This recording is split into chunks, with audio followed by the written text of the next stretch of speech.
ដឹងតែឈប់ជក់បារីវាល្អអញ្ចឹងឈប់ជក់យូរហើយថាតើបើសិនបើឈប់ជក់បារីមានប្រយោជន៍អីខ្លះតោះយើងទៅមើលបងប្អូនស្អីណាបងប្អូនអត្ថប្រយោជន៍នៃការឈប់ជក់បារីទី1គឺមិនសូវធំក្លិនមាត់ទៅគេទេអញ្ចឹងអ្នកជក់បារីដឹងអត់ពេលដែលគាត់និយាយជាមួយគេគាត់តែងតែមិនសូវនិយាយលះទេគាត់ធំក្លិនបារីខ្លាំងពេកពីមាត់របស់គាត់ណាហើយនិយាយជាតែតុបហើយបើសិនបើខ្ញុំក៏ឈររៀងឆ្ងាយដែរព្រោះវាធំក្លិនបារីខ្លាំងមែនតើទី2កៅរបស់គាត់លេងធំក្លិនបារីទៀតហើយមិនត្រឹមតែកៅខ្លួនឯងទេកៅក្នុងគ្រួសារ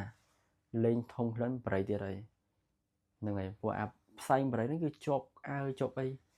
ដើរទៅណាធំក្លិនតែបារីហើយបើអង្គុយចិត្តគេឈរចិត្តគេញ៉ាំអីជុំគ្នាធំក្លិនតែបារីហ្នឹងឯងទាំងអើខ្លួនឯងទាំងអើគ្រួសារទី3គាត់អាចដកដង្ហើមបានស្រួលជាងមុនអញ្ចឹងដឹងខ្លួនឯងឯងថាជក់បារីរាល់ថ្ងៃហ្នឹងគាត់ប្របាដង្ហើមរៀងថប់ណែនធំផ្សាទី4អត្ថប្រយោជន៍សំខាន់ជាងគេបើសិនបើយើងឈប់ជក់បារីបញ្ហាសួត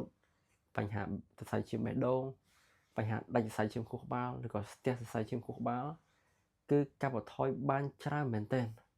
អញ្ចឹងកុំជក់បារីអីវាមិនល្អសម្រាប់យើងហើយនឹងអ្នកនៅជុំវិញខ្លួនទេ